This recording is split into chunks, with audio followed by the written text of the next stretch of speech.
नमस्कार, मैं हूं आपके साथ विभा उपाध्याय और आप सभी दर्शकों का अन्नदाता कार्यक्रम में स्वागत करती हूं। किसान बहुत परिश्रमी होते हैं। वे खेतों में जी तोड़ मेहनत करते हैं और अनाज उगाते हैं। हमारे देश की अर्थव्यवस्था का लगभग समूचा भार उन्हीं के कंधों पर ही है।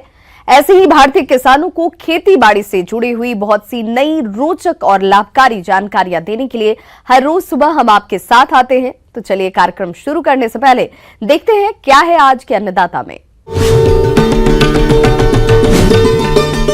ड्रिप सिंचाई पद्धति को अपनाएं, कम पानी में अच्छा उत्पादन पाएं।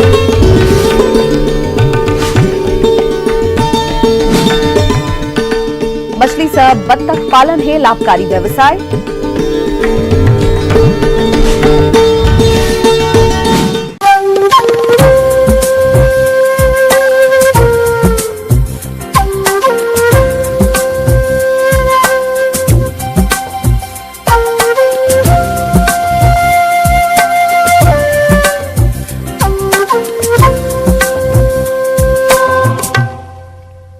घटते हुए भूमिगत जलस्तर और वर्षा की अनियमितता के चलते प्रदेश में जल संकट गहराता जा रहा है। इसीलिए पानी की बर्बादी पर रोक लगाने के लिए सूक्ष्म सिंचाई पद्धतियों को अपनाने की जरूरत है, जिसके अंतर्गत आज हम बात कर रहे हैं ड्रिप सिंचाई प्रणाली की। तो एक विधि से सिंचाई करने से कौन कौन से लाभ हैं, इसका प्रयोग कैसे किया जाए, इसकी जानकारी दे रहे हैं कृषि विज्ञान केंद्र शहडोल के विषय विशेषज्ञ दीपक चौहान।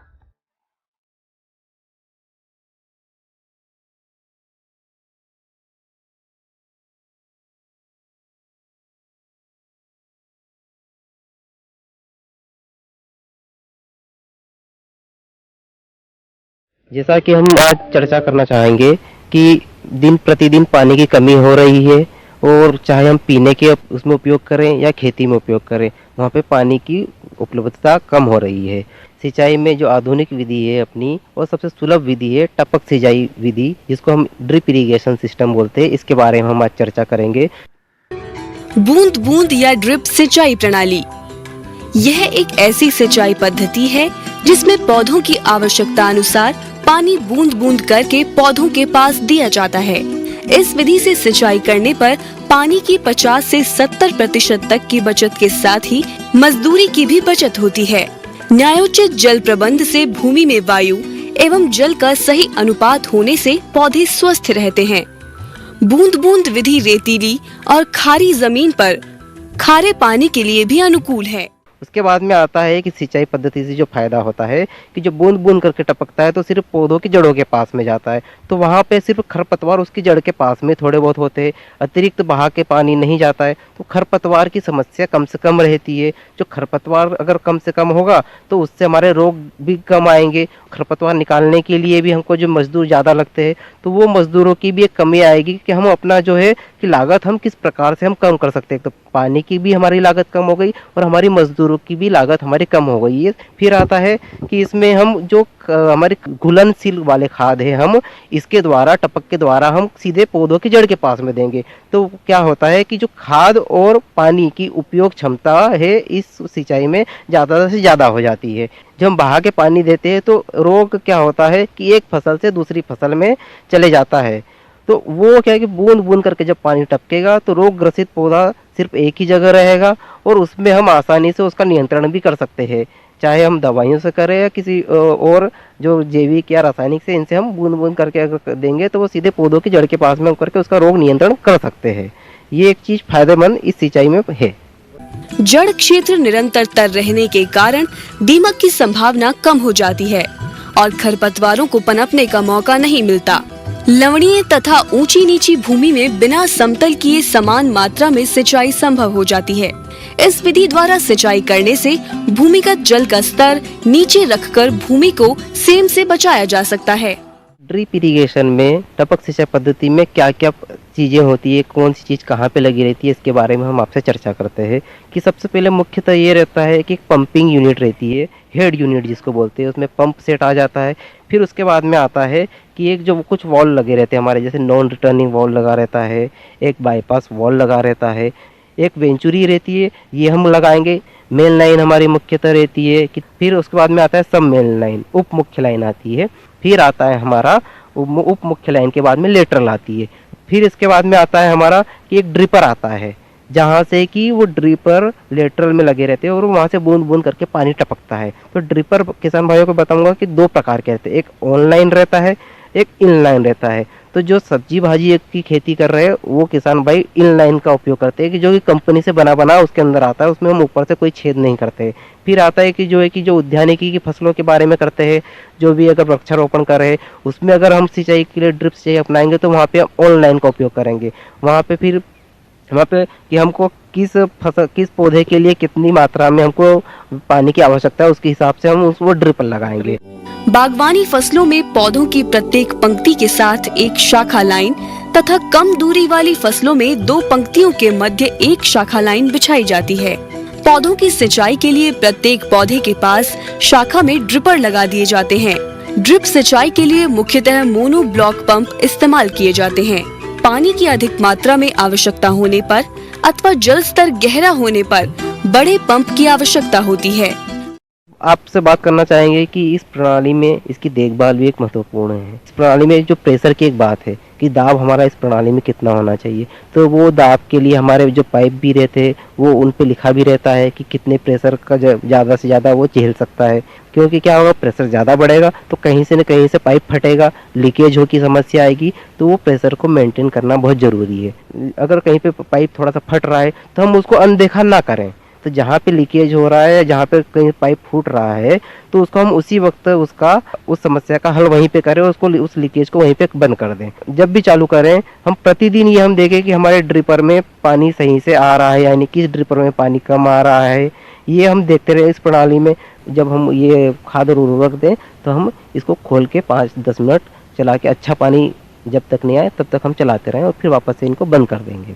अब हम इसमें एक बात करेंगे कि जब हमारा ये अगर ड्रिपर चौक हो जाता है, वहाँ से पानी आना बंद कर देता है, तो एक ये है कि जिस पानी में काई की समस्या अगर हमारे लेटरल में और इनमें काई की समस्या आ गई है, काई आने लग गई है, तो फ्लोरीन गैस का उपयोग कर सकते हैं या हम ब्लीचिंग पाउडर का उपयोग कर सकते हैं। इनके द्वारा हम इसका जो है कि काई की समस्या को दूर कर सकते हैं। और वो घोल को पूरा पाइपों में डालना पड़ेगा और अगले 24 घंटे तक उसको हमको रखना पड़ेगा, और 24 घंटे तक रखने के बाद में इसकी सफाई करेंगे अगले 24 घंटे के बाद में। फिर राज्य सरकार द्वारा इन सिंचाई विधियों को लोकप्रिय बनाकर सिंचाई के परंपरागत तरीकों के स्थान पर सिंचाई जल की बचत के लिए अनुदान भी उपलब्ध कराया जा रहा है, जिसकी जानकारी नजदीकी कृषि और उद्यान विभाग के कार्यालय या किसान कॉल सेंटर से ली जा सकती है। अपने यहाँ पे सभी के यहाँ एक उद्यान विभाग है, हॉर्टिकल्चर डिपार्टमेंट है, वहाँ पे जो उद्यान विस्तार अधिकारी है उनसे अपन संपर्क कर सकते हैं। और अलग अलग वर्ग के लिए अलग अलग प्रकार से इसमें छूट है, अलग अलग योजनाएं भी है इसमें, तो आप उनसे मिलके अपन पता कर सकते हैं कि आपको क्या क्या कितने प्रतिशत में सब्सिडी मिल रही है, और आपको ये लेने के लिए और कितने एकड़ में लेने के लिए, किस फसल में लेने के लिए क्या क्या कागज भी लगेंगे, और किस प्रकार से आप इसको लेने के लिए कहाँ पे आप जाएं, ये कहाँ पे जाके अपना फॉर्म दें, तो आप उनसे मिलके अपना ये चीज़ कर सकते हैं कि आपको किस प्रकार से ये प्रणाली लेनी है। किसान भाइयों, अभी तक आपने खेती से जुड़ी हुई बहुत सी उपयोगी जानकारियां देखी। अब लेते हैं एक छोटा सा ब्रेक, जल्द ही लौटेंगे और कार्यक्रम में आगे भी है खेती बाड़ी से जुड़ी हुई महत्वपूर्ण जानकारियां, तो बने रहिए हमारे साथ।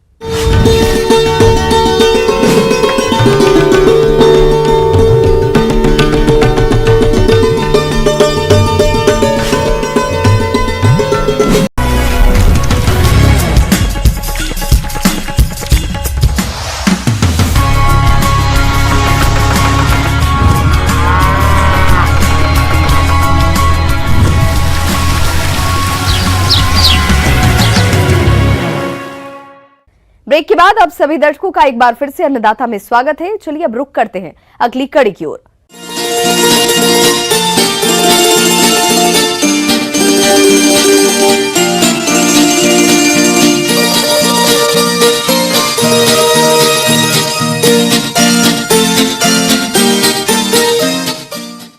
बत्तख से मत्स्य पालन एकीकृत मछली पालन की एक विधा है। इसमें मछली पालन के साथ बत्तखों का पालन किया जाता है। इससे किसानों को दोहरा लाभ मिलता है। इसमें एक और जहां लागत में कमी आती है, वहीं दोनों के पालन से आमदनी भी बढ़ जाती है। अगर आप भी बत्तख सह मछली पालन कर रहे हैं तो किन किन बातों पर खास ध्यान दें, चलिए जानते हैं डॉक्टर RM मिश्रा से।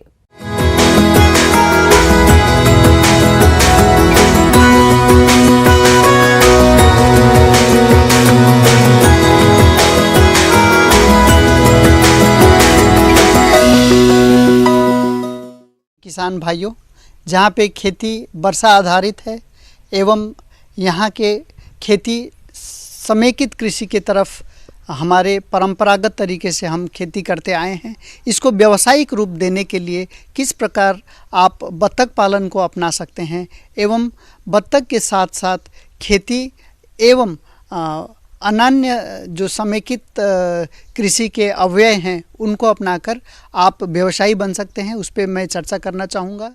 मछली सह बत्तख पालन हेतु वर्ष भर तालाब में पानी भरा रहे ऐसे तालाब का चयन करना चाहिए और तालाब की गहराई कम से कम 1.5 मीटर से लेकर 2 मीटर तक रखें। इस प्रकार के तालाब कम से कम आधा हेक्टेयर से लेकर 2 हेक्टेयर के हो सकते हैं। तो हमारे किसान जिनके पास तालाब हैं वह तालाब में मछली पालन सह बत्तख पालन को अपनाकर व्यावसायिक रूप दे सकते हैं। ऐसे में अगर देखा गया है कि जो किसान के पास 1 एकड़ का एक तालाब है तो वह 500 बत्तख पालन कर सकते हैं, जिसमें उनकी लागत खर्च काफ़ी कम होगा और मुनाफा काफ़ी अधिक होगा। तालाब में मछली पालन के साथ बत्तख पालन लाभप्रद व्यवसाय है। मछली सह बत्तख पालन से प्रति हेक्टेयर प्रतिवर्ष 5000 किलोग्राम मछली, 15000 से 18000 अंडे और 500 से 600 किलोग्राम बत्तख के मांस का उत्पादन किया जा सकता है। इस प्रकार के मछली पालन में न तो जल क्षेत्र में कोई खाद उर्वरक डालने की आवश्यकता होती है और न ही मछलियों को पूरक आहार देने की आवश्यकता होती है। मछली पालन पर लगने वाली लागत 40 से 60% कम हो जाती है। अगर अंडा उत्पादन के लिए बत्तख पालन किसान करना चाहते हैं तो उसके लिए सबसे अच्छी प्रजाति खाकी कैम्बल प्रजाति है। इसमें अंडा करीब 280 से 300 अंडा प्रतिवर्ष उत्पादन क्षमता है। अब खाकी कैम्बल बत्तख पालन करने के जो विभिन्न तरीके होंगे उसमें सबसे पहले चूजा पालन और उसके प्रबंधन की बात हम करना चाहेंगे। चूजा जो कि 1 दिन का आप लेंगे वो अच्छे फार्म से लेंगे। चूजा का पालन थोड़ा जटिल ज़रूर होता है, लेकिन किसान अगर ध्यान दें तो उससे सफल हो सकते हैं। चूजों के लिए शुरुआती सप्ताह में 32 से 33 डिग्री सेल्सियस तापमान की आवश्यकता होगी और बत्तख को पानी में भीगने से बचाने की ज़रूरत होगी। इन दोनों प्रबंधन व्यवस्था आप करें। साथ में प्री स्टार्टर जो दाना है उसको दाना का जो आकार है, प्रकार है, वह दोनों पे आपको ध्यान देने की आवश्यकता है। हाई प्रोटीन दाना उस समय उसकी आवश्यकता होती है ताकि जो चूजे 1 दिन के हैं वो तेजी से बढ़ेंगे। बात की जाए तो बत्तख दिन के समय तालाब में विचरण करती हैं। रात में उन्हें घर की जरूरत होती है। तालाब की मेड़ पर बांस लकड़ी से बत्तख का आवास हवादार व सुरक्षित बनाना चाहिए, जिसमें आवास का आधा भाग तालाब के पानी के ऊपर और आधा भाग तालाब की मेड़ पर होना चाहिए। इस प्रकार के आवास के रखने का प्रमुख कारण यह है कि बत्तखों द्वारा बचा हुआ आहार, गिरा हुआ आहार तथा बत्तखों के मलमूत्र सीधे तालाब में गिरे और बत्तख घर को हमेशा साफ सुथरा और सूखा रखना चाहिए। बत्तखों का बाड़ा इतना बड़ा होना चाहिए कि प्रति बत्तख कम से कम आधा वर्ग मीटर की जगह हो। जो दाना आपको देना है वह लेयर दाना पे आपको जाना होगा। जब अंडा उत्पादन का समय आ जाएगा उसमें कैल्शियम अलग से आप दे सकते हैं। सही अंडा बने, अंडे के छिलके मजबूत हों और अंडा देने की जो संख्या है वह सफिशिएंटली जितना हम अनुमानित कर रहे हैं उतना अंडा आपको मिले। आगे और भी है खेती बाड़ी से जुड़ी हुई बहुत सी रोचक जानकारियां, पर यहाँ रुकेंगे एक छोटे से ब्रेक के लिए, जल्द हाजिर होते हैं।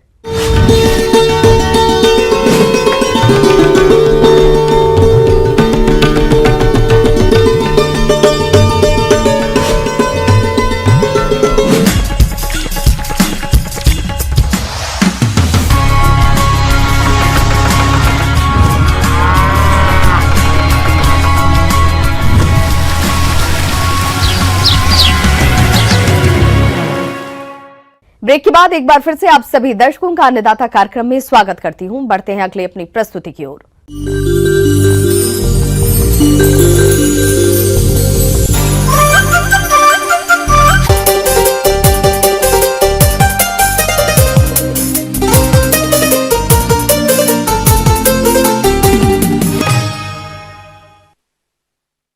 अरहर की फसल में कई प्रकार के कीटों का प्रकोप होता है जो कि फसल को काफी नुकसान पहुंचाते हैं, जिनकी समय रहते रोकथाम करना बेहद जरूरी है। तो इस समय अरहर की फसल में कौन कौन से कीटों का प्रकोप होता है, इसकी रोकथाम कैसे करें, इस बारे में जानकारी दे रहे हैं कीट वैज्ञानिक डॉक्टर विशाल वाल्मिक धोते।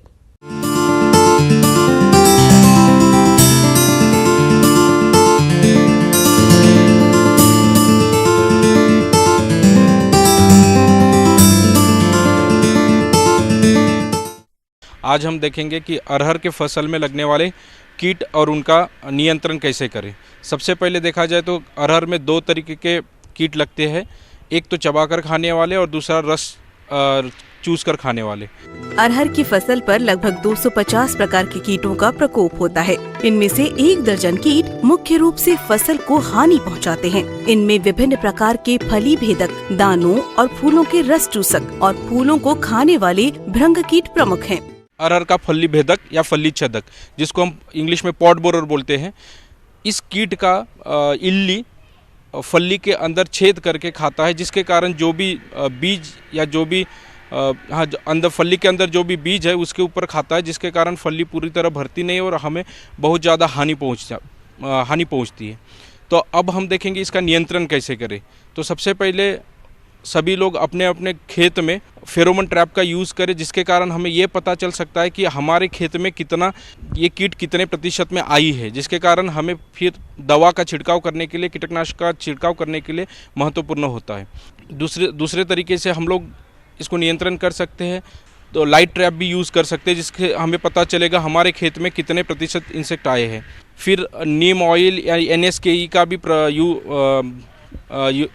का भी यूज़ कर सकते हैं। इसके बाद अब देखेंगे कौन से कीटनाशक यूज़ कर सकते हैं। सबसे पहले फ्लूबेंडामाइड 4 ml प्रति 10 लीटर ऑफ वाटर के हिसाब से, या फिर इमामेक्टिन बेंजोएट, ये भी 4 ml प्रति 10 लीटर ऑफ वाटर के हिसाब से, या फिर स्पिनोसाइड 4 ml प्रति 10 लीटर ऑफ वाटर के हिसाब से, या फिर एंडोक्सिकार्प 6 से 7 ml प्रति 10 लीटर वाटर के हिसाब से हम यूज़ कर सकते हैं।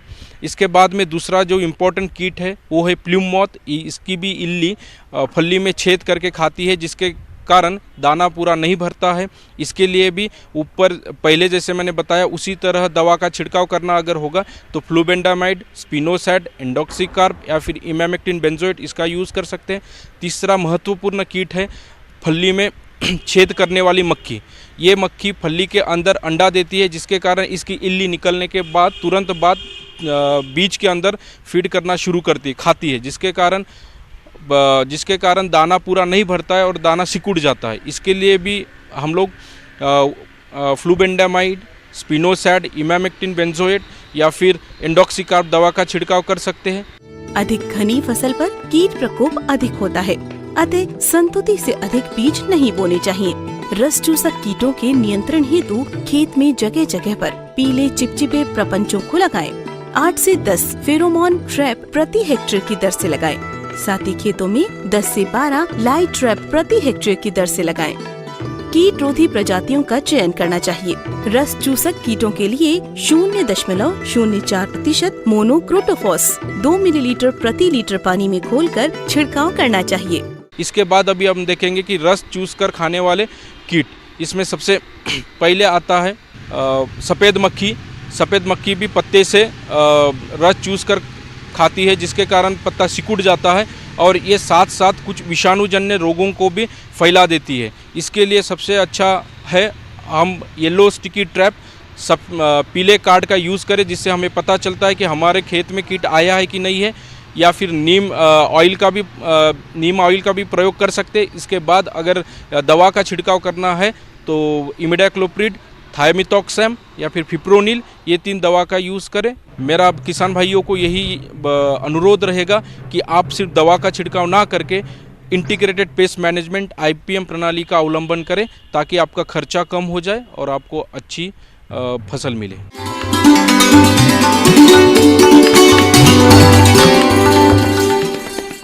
अन्नदाता हेल्पलाइन निःशुल्क फोन संपर्क सेवा के माध्यम से आपके द्वारा पूछे गए प्रश्नों में से 1 या 2 महत्वपूर्ण प्रश्न को हम अपने कार्यक्रम में शामिल करते हैं और इसी के तहत आज का चयनित प्रश्न और उसका जवाब इस प्रकार है।